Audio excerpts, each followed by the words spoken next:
Hey, welcome to Networking Star. My name is Jeffrey Boyle. On Networking Star, I talk to some of the most innovative entrepreneurs and thought leaders. Today, a thought leader is my big brother. Hi, big brother. How's it going? He's not the big brother, but I'm not a good entrepreneur nor thought leader. But you're to not call yourself a thought leader. I don't know about that. So, Brian, this is the third one we've done on this, and we've been talking about free speech. And with these free speech, a lot of it is us just making sure that as entrepreneurs, as citizens, as just about anybody that really cares about not being censored, this is a great forum for us to be able to do it. And we've been using AI throughout this to be able to help us assist what some people may or may not have said. But as my audience continues to grow, my business audience, especially on Instagram, where I'm growing at a really rapid clip, we're now starting to do some more of these long form videos to be able to help instruct people in lots of different avenues. And one of the biggest concerns that I have as an entrepreneur is to lose free speech, to be able to be censored. For example, today I saw that just recently Glenn Beck had all of his content removed from Apple. All of his content removed All of it? from Apple. All of it. Every single bit of it was removed. Seems rough. Apple. Yeah, that seems a little bit rough. So those thousands of people now that are joining what we're doing and following, I want entrepreneurs to know how important it is to be able to really to protect your free speech. And today I also saw something that Megyn Kelly had a possible member of Trump's cabinet saying that when he wins, he's going to go after Biden, Hunter, Pelosi, all of these different people. And it really goes back, Brian, to what you were saying. This is nuts. That it's spiraling both directions, which is with each swing of power, are we really going to go through this string of indictments? Stacey Abrams in Georgia was bellyaching in 2016 that she was treated unfairly and she was going to do everything within her constitutional means to change the election. It sounds a little bit like what Trump did in Georgia. So, what's right for one is wrong for the other. And now what we're going to get into this downward death spiral of indictments. So, Brian, there is a long introduction for you today about our talk of free speech. What are we talking about on free speech today? Today we're talking about AI and what is it and who's in charge of it, which, basically turns out to what's in it. And so, the two questions go round and round. But I think this comes up, AI and free speech in general, because what we're hearing out of DC, and I can, use DC and the left synonymously. What's coming out of DC is they have to infringe on our constitutional rights to preserve democracy. I'm not sure I understand that logic. I thought that our constitutional rights created our democracy, but apparently smarter people than me think differently. And so what is AI? Who's in charge of it? And whoever's in charge of it, what are they going to limit or promote? Which takes us back to square one, really. I will say unequivocally as we start this, and even on my shirt it says Bemodo, I am all in on AI. As a small business owner, it seems to me that the people who are trying to regulate AI are the ones who are the big business owners who've lost their monopoly of AI. Thanks much in part to OpenAI. I'm a big fan of it. And out of complete transparency, and we've done this in the past where we showed what Martin Luther King may have said about some of these censored speeches and some of these past figures like Frederick Douglass and Abraham Lincoln. We were using AI to analyze it on my platform, Bemodo. Out of complete transparency, I will tell you I'm a big advocate of AI, and it's leveled the playing field for me as a small business owner to be able to compete with some of the biggest companies out there. And in fact, my platform is really made to be able to help small business owners have the same advantages that the big companies used to have. So to me, I see that a lot of this fear of AI is crazy, and this is a couple different things. I'll go through this, and we'll go through and talk about your misinformation and disinformation. Okay. But creativity, and we'll say this right up front, we're going to analyze AI. We're going to analyze the free speech implications of AI. And frankly, I'll just tell you, almost all of it's just crap. And the big companies who are belly aching about it aren't putting things in place to protect. And you're going to talk about Amazon in that just a second, but the big companies are not putting things in place to be able to truly safeguard your image and your actual content. But on the screen, I've got this right now. It's creativity is the last unfair advantage we can take over our competitors. And what I would tell you as a person who's made a really wonderful living creating content for other people for years now, the ability for me to quickly teach people how to use AI and then to use my platform to be able to help them with that is it's a huge difference maker. But anybody who thinks that this is the attack of the clones and this is the attack of, Terminator movie and it's going to take us over hasn't used AI. They haven't used it. No, that's true. I agree with that. And so it's the person that is driving that car the same way with a very, very sophisticated, amazing employee that is with my creativity that is creating this content that we're doing. So I will just say that up front. I'm a big advocate of it. I am biased because I've seen how big of a difference it's made for my clients and for me, and it's been a game changer.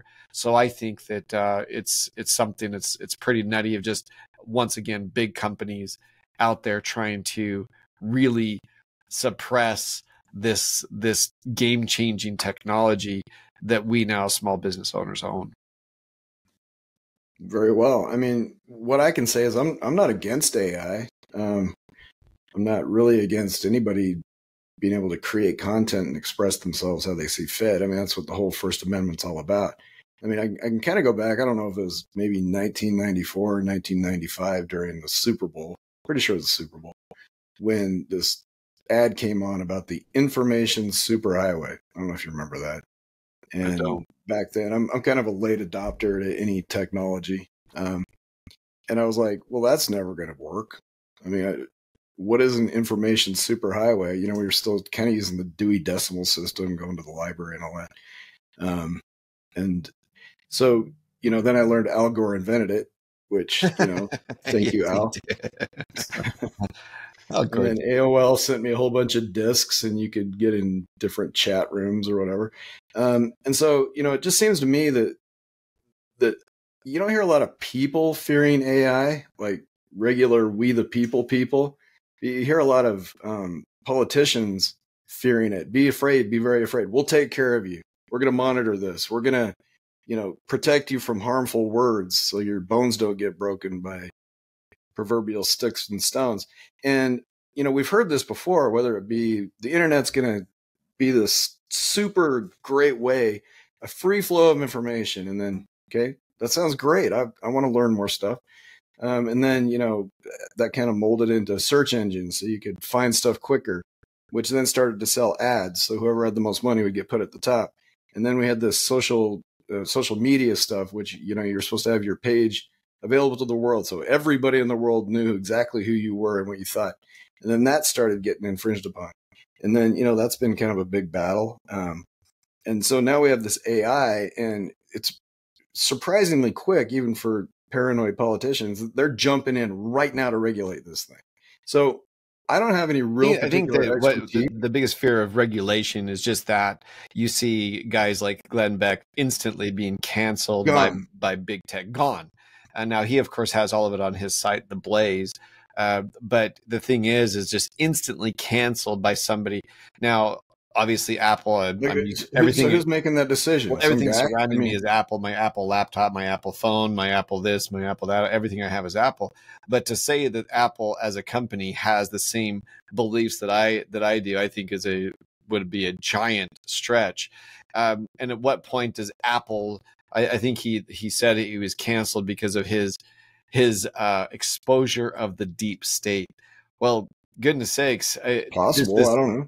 And I think that the first two ones that that we've done, where we have shown just the hypocrisy on both sides about this, we're being led right now. We have on the Democrats, we have a guy that's truly close to death.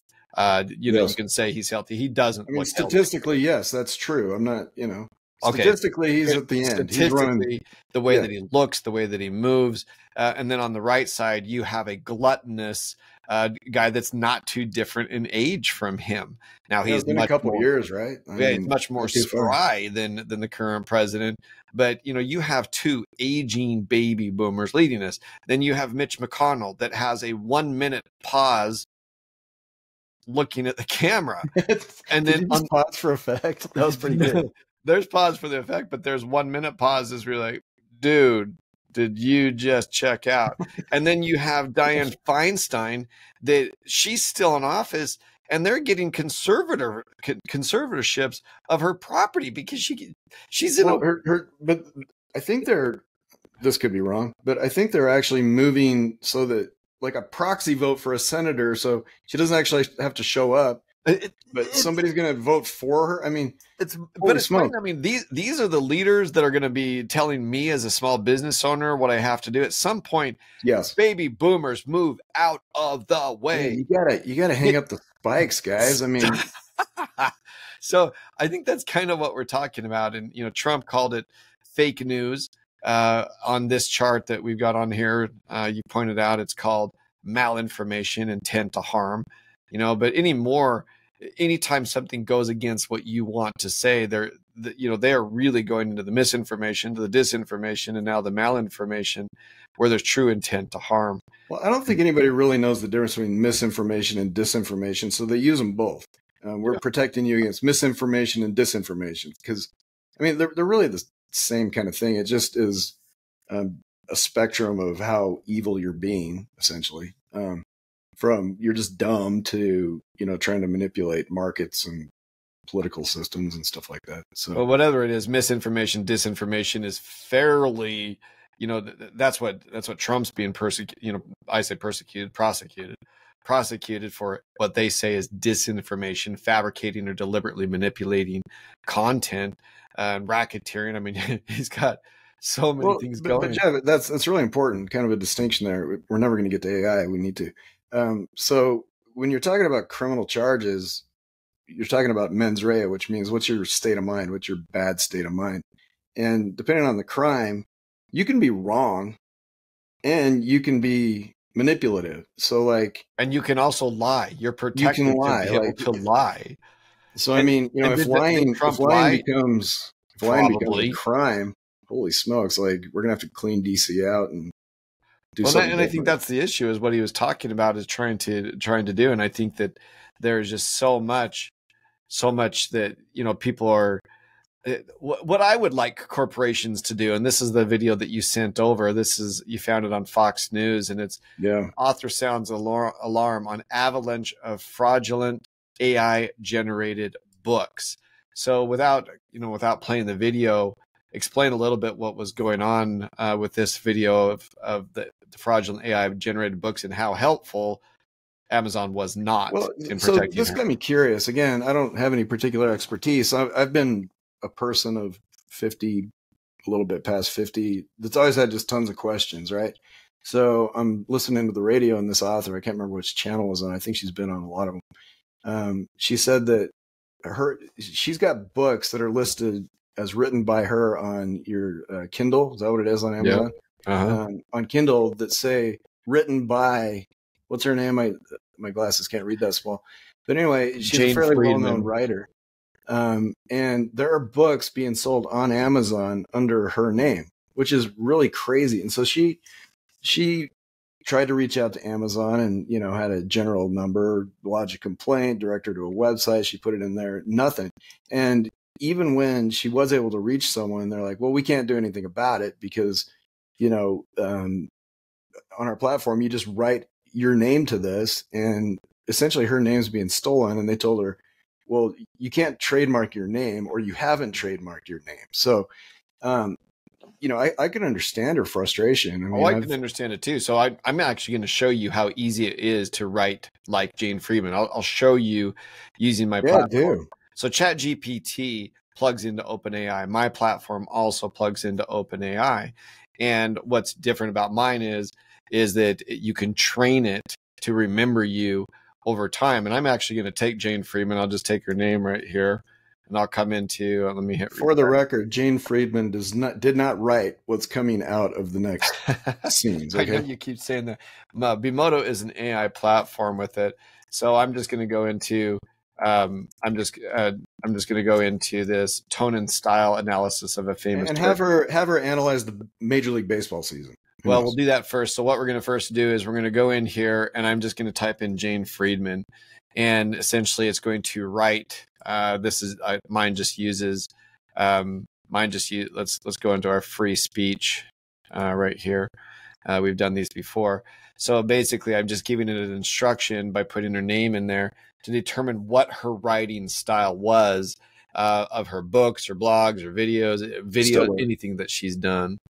And so it took her name. It goes off onto a huge database of what she's done, and it analyzes her writing style. And so it's shocking how effective it really is. And then when it's done, it gives me something that I can use to be able to then write in her style based upon it. I could just write in her name, but overall it says overall Jane Friedman's style and tone. Let me actually make this bigger so you can see it easier. Overall Jane Friedman's style and tone tone across her various content platforms consist of a strong sense of authority, professionalism, and a commitment to empowering aspiring authors and industry professionals with valuable information. Her informative and educational approach, combined with engaging yet authoritative tone, solidifies her reputation as a trusted source in the publishing industry. So what I'm going to do is right here is informative educational approach combined with engaging yet authoritative tone. That is her writing style right there. Okay. So I'll just copy that.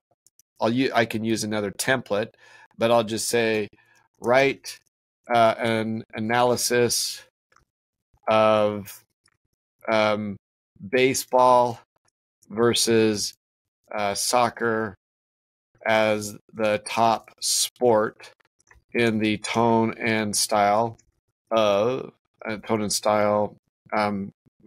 the following tone and style. So now we're going to get Jane Friedman's approach on it, and it's going to go through and take her type of tone and style and give me an entire argument on why soccer is better or why baseball is better. And people can get freaked out about this. Now, what really should happen is that Amazon needs more safeguards in there, the same way that you have to do, to get just on Twitter, I guess X now, to get on Instagram, to do know your customer, KYC. They put you through a ton of hoops to prove who you are on Twitter, X, to prove who you are on Facebook, to prove who you are on all these different things to get that certified thing. All Amazon has to do is quit coming up with crappy excuses by saying, do you have your name copyrighted? That's crap. That's crap. Yeah, I mean, who thinks of doing that? Like, honestly, do a KYC. And a KYC just basically means that she has to submit her driver's license, submit her, some information of her to prove who she is.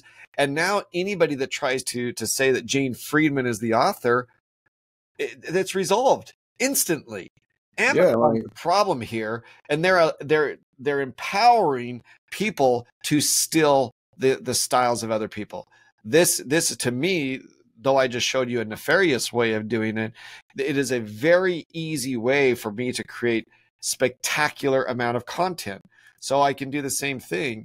Now that I have her style, I can use a template on here, and I can use I can create a Facebook ad with her. So who's the influencer? I'm going to just type in her style.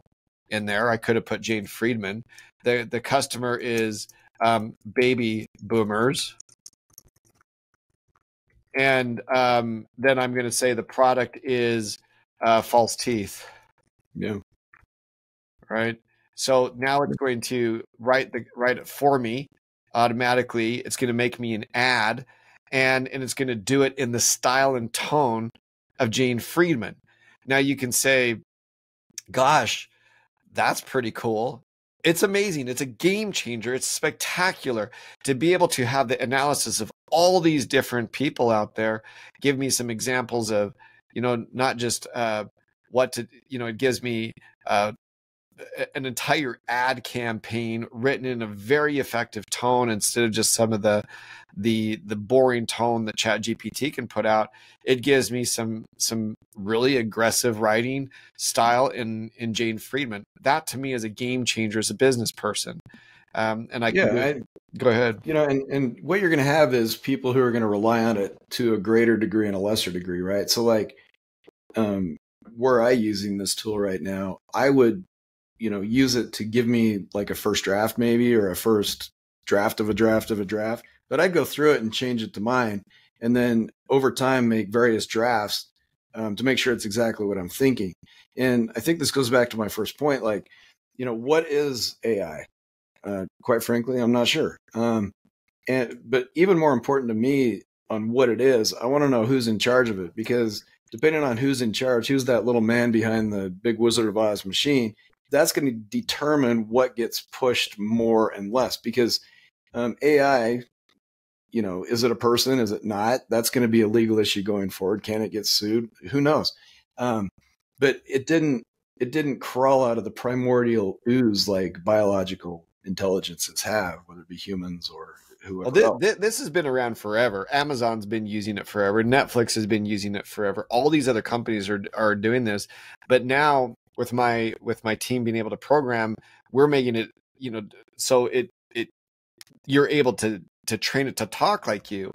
And you can say, is that a good thing? Yeah. Now I can make my own avatar, yeah. Jeffrey AI, and every time I do something, I can make it sound like me. So this isn't a product commercial. The fact of it is until Amazon starts putting some things into place to protect the authors, this is an Amazon problem, and Amazon can fix it. It is. They can do a better job if they want. So easily. And you could say, well, Jane Friedman, she's getting shafted. Yeah, it's nefarious what a person's doing to utilize her name to be able to make it work. Sure, it's her living, and she's obviously good at what she does. So I mean, I guess what the point of this is, instead of squashing a powerful communication tool like the medieval kings and churches wanted to do with the printing press, just understand what it is you're getting in information now. Like, it's almost like instead of going after the producers of copy and so forth, educate us all on exactly what the First Amendment is, which is free expression. You can be wrong, stupid, opinionated, a jerk. You can do whatever you want. It's up to the consumer of that information to verify it to a degree that they're comfortable. And so, given that you've just demonstrated we can start a marketing campaign, that's awesome. I mean, the same thing happens if you have a wing of marketing people. It just enables me as a small business owner to dramatically reduce my costs dramatically. But anybody who says that it doesn't take enormous creativity for me to be able to put out great content, it does. Absolutely, it does. And it's turning into something spectacular. OpenAI, is the front runner, I'd say, in all of this. It was another company founded by Elon Musk and Sam Altman.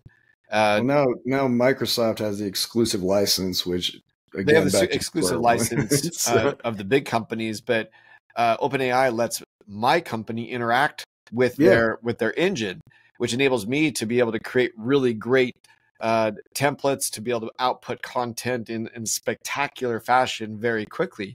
But you had brought this up about who's winning this. What that is that, we have in DC people saying, we're going to get on top of this. We're going to regulate it. Okay, that's great. Except for the fact that, we've got OpenAI and Microsoft collaborating here in the US. Who knows who's developing it in China, Singapore? What this tells me is something that we should all just be aware of. Quit getting flabbergasted, or whatever the right word is, that you're subject to misinformation. You are. Humans have always been subject to that. Earth is flat, whatever. There's always been a load of crap coming out of people that, we're supposed to be able to trust. What you got to do is take some responsibility yourself. Just like when you see an ad for a Toyota versus a Nissan. Okay, just because you see a Toyota ad, you're not going to run out and buy one. You might look around at different brands. Like, if you're going to trust something, it's on you to verify that the best you can. Because getting rid of misinformation, disinformation is just never going to happen. Well, one of the things that I listened to an economist that is truly spectacular, and one of the things that he talks about the problem in China, and I've worked a lot in China, I've been to China a lot, and one of the biggest issues that they have is that China as a country suppresses a huge degrees what the amount of information that can go in. They don't have a perspective on world events because the country prevents so much from coming in. And perspective is a big part of creativity, right? So the Chinese are not very creative people. Why do you think that they steal it? You can say, Jeff, that was wrong.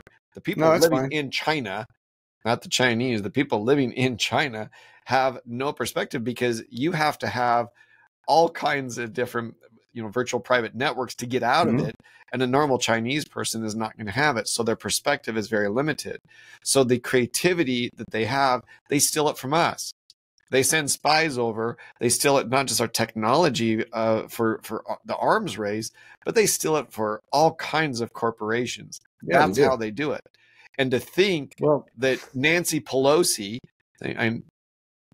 whoever, Joe Biden, goodness, I mean, even Mitch McConnell, who has 1 minute pauses in between breaks, that they're going to try to limit us and our ability to use it, whereas all of these other companies or countries are going to whiz right past us, and that's nuts to me. And you got to figure too that depending on where it's being developed and by whom within that particular country, it's going to start developing its own biases. It's not a naturally evolving thing. And so what I'm saying is you're going to get a lot more information now, generated a lot more quickly than even before the interweb came about by Al Gore.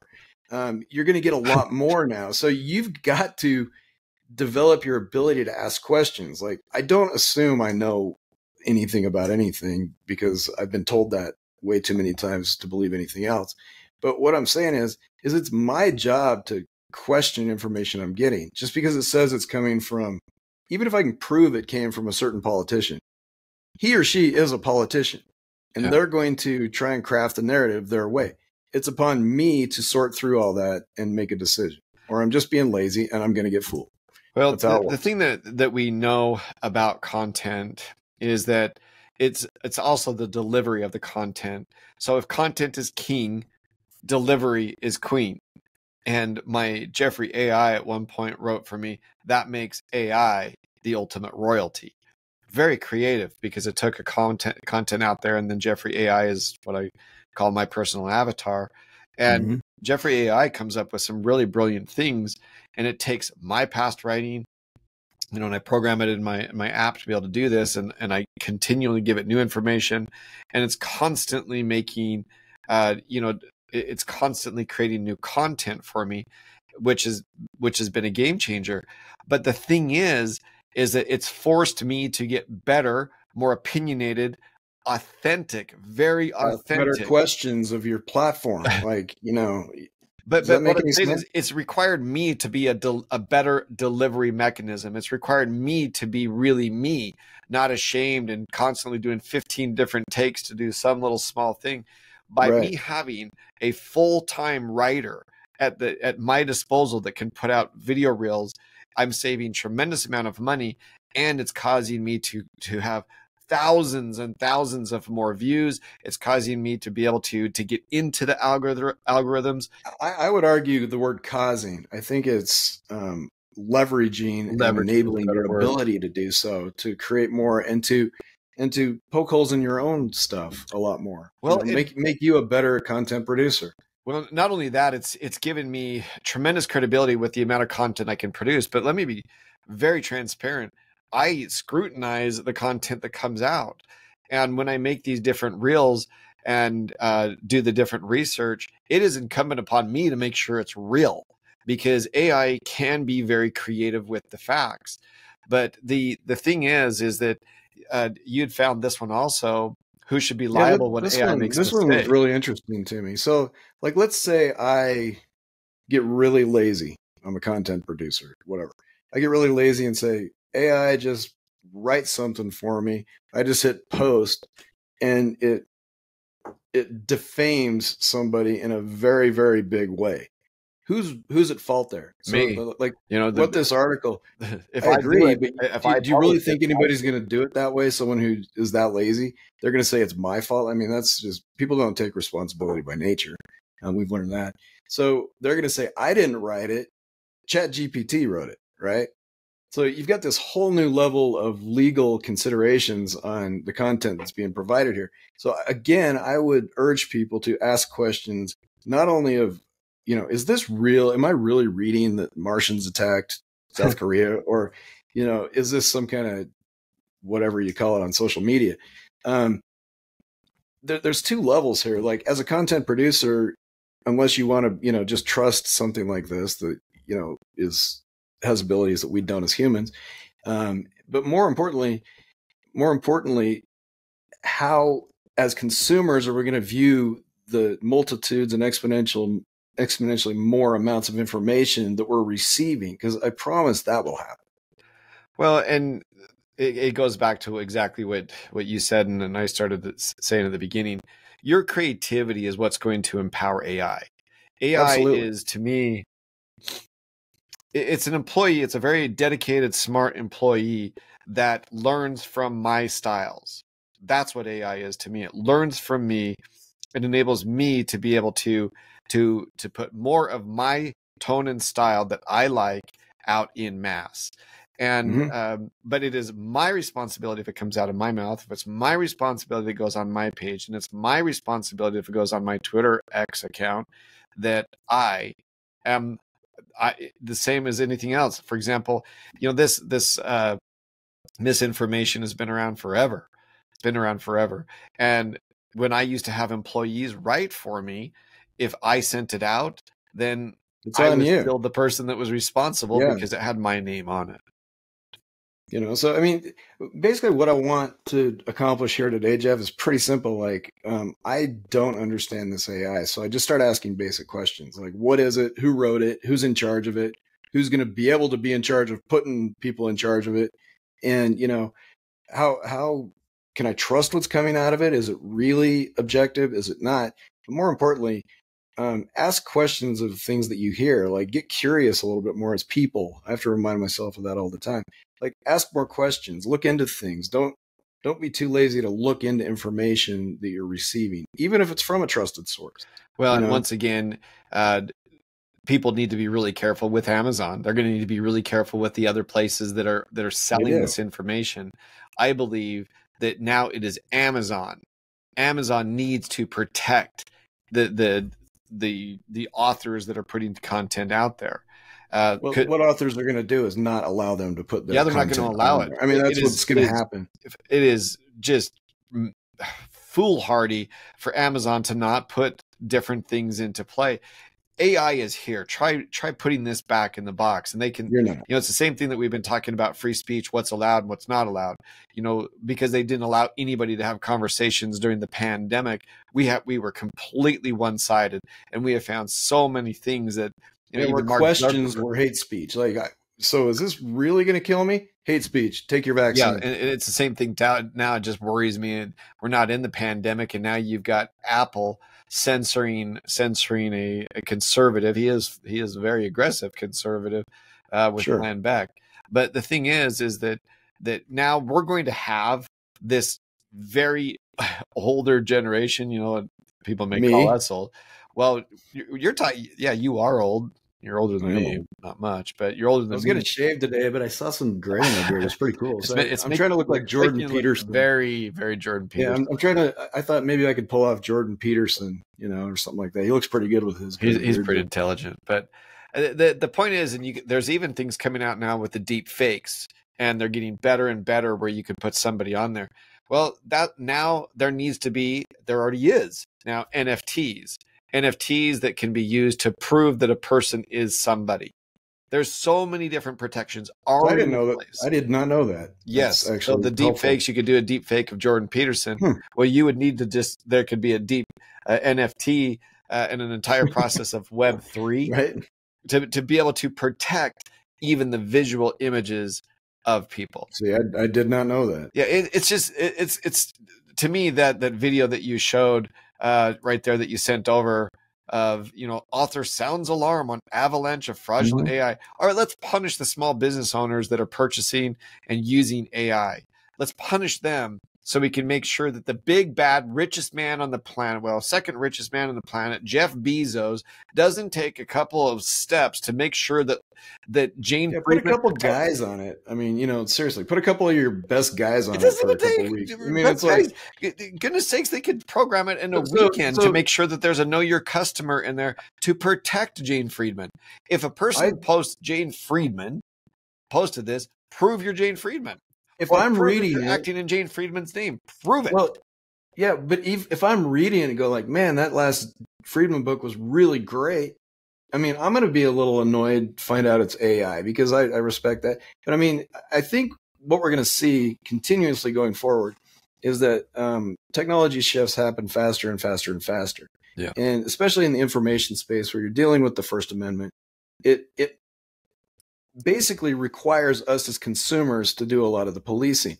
Look into it. Make sure that what you're reading is genuine and so forth. Well, Otherwise, we're going to get led down bad paths again. well, you It's just how reminded it me of works. The Onion, that I was in China when Right. The Onion published a thing of Oh my Kim gosh. Jong-un. And The Onion, and if you haven't read The Onion, it is obviously fake news. I mean, I love it. it is purposely fake. It's It's kind of like satire. I mean, it's what it is. It's been around since Jonathan Swift in the early 1700s. Babylon Bee does the same thing. Yeah. They're two sites that are obviously fake. So the Onion published a thing about Kim Jong-un being the most sexy man on the planet, and That it was wasn't real? actually picked up. It was picked up by a Chinese outlet Oh saying my that gosh. Kim Jong-un I mean, I'm not saying he's not handsome. I'm just saying when they called him with his cherubic charm, cherubic. Sorry, so his, all of his guys in his government didn't say, "Yeah, I've heard of that Onion thing. They're actually making fun of you." Like, well, no, that's it was what I'm China saying. Like, that did it. China picked it up. and actually, then that's a really good way to look at it. If you're so like in your own little bubble, you're a lot easier to fool, right? Yeah. So Kim Jong Il sees that and he's like, "See, I told you," and he didn't even check on it. The Onion article I mean, it's so funny. fooled China about Kim Jong. I think it's. I probably misspelled that. Here's the Onion article on the Kim Jong Un that Oh fooled. my heavens! So, Do you know what I mean? I'm not telling the Onion how to do their job because they're fantastic, but I wouldn't be surprised if they did a second follow-up article where they interview Kim Jong-il about how he's mortified that he got fooled by the Onion. I mean, that would be pretty good. Kim Jong Un. It was China. Okay, whatever. Fooled like nobody in the 250 million government employees they have in China like picked up. Hey guys, when I was in America, they had this thing called.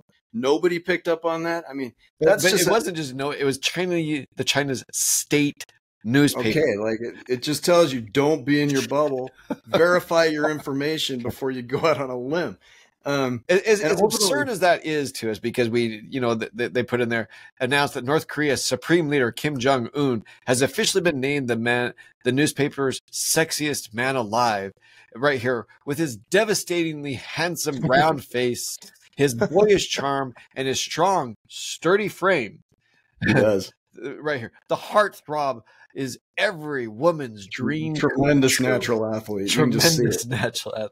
So what's beautiful about that is it is so crazy. So why in the world are we going to once again have this older generation? And I know that my kids call us the older generation and even ancient.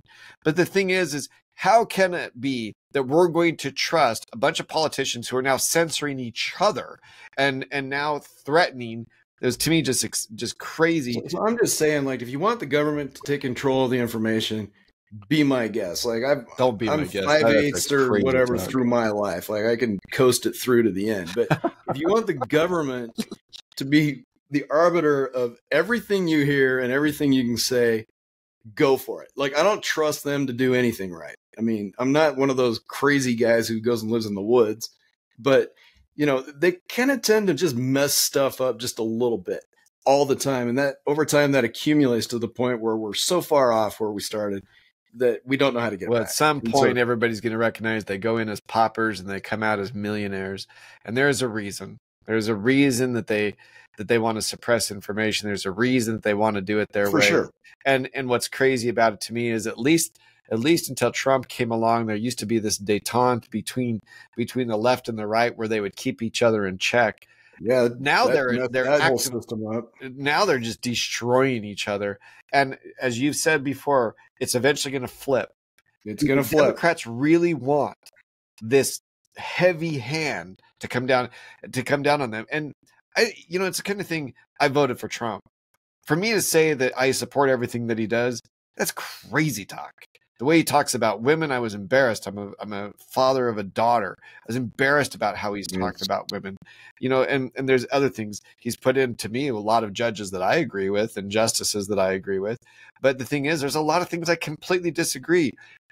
At some point, somebody has to take some responsibility on the left and say, yeah, it's a pretty bad deal. Yeah, this multiple digit inflation every day is getting a little out of control. It's like, whatever. They're not going to take responsibility for that, but at some point they're going to have to say, all right, Russiagate was a hoax.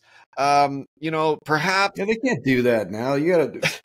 But everybody every journalist knows in the country is doing the same. It's like we're talking to each other. It's like, at some point, the reasonable people on the left and the reasonable people on the right have to stage, some type of intellectual revolt against this obvious malinformation, where it's so obvious. It's the king that is wearing no clothes, and those are the people that we want governing. I don't care if you're a Biden guy, a Trump guy, or whatever else.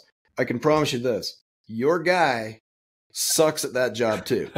Like being a politician, you're going to do a bad job. It's just the nature of the beast. So you can't just say next election cycle, we're going to fix everything. No, you can't. Yeah. Start with your First Amendment rights, read stuff, say stuff, talk to people, and let's just get more educated, me included.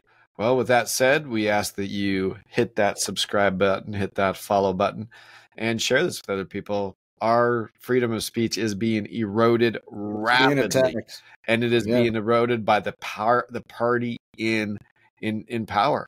And it switches so often. Are we really going to go through a constant cycle of indictments? Well, that right now. Well, we might. I mean, that's where we're headed now. And that sounds like a really bad way to go. I mean, just us to me. So it's got to stop. So let us argue. Let us, if we want to, let us lie. If that's the kind of person you're going to be, go ahead and lie. But let's not put you in jail. I invite people to make comments about me. All four who's going to watch this, including my mom, probably, criticize me, ask questions, say, well, that's not very smart, and here's why. Cool. They're not going to criticize you. You haven't said strong enough opinions, and you haven't said the word dumb like I have on this, but so I'll be the one that they can mock. But I'm just getting good at this. I have stage fright. As a small business owner, I can tell you it scares me to death of the regulations that they're trying to put into me. If you want to, if you have left-leaning beliefs, or if you're far left, go for it. Some of the best people that we've met and some of the people we most admire are far left. We do not want those people. Do I want to beat them up every once in a while? Absolutely, but I don't. Not want them telling us how to raise our children and for what we should believe. So you can believe what you want to believe. I'll believe what I want to believe. And I think that that's where we ended today. And as it comes to AI, take some responsibility for what you put out. Read it. Put out what you take in. Yeah, I'm with you. All right. Thanks for having me.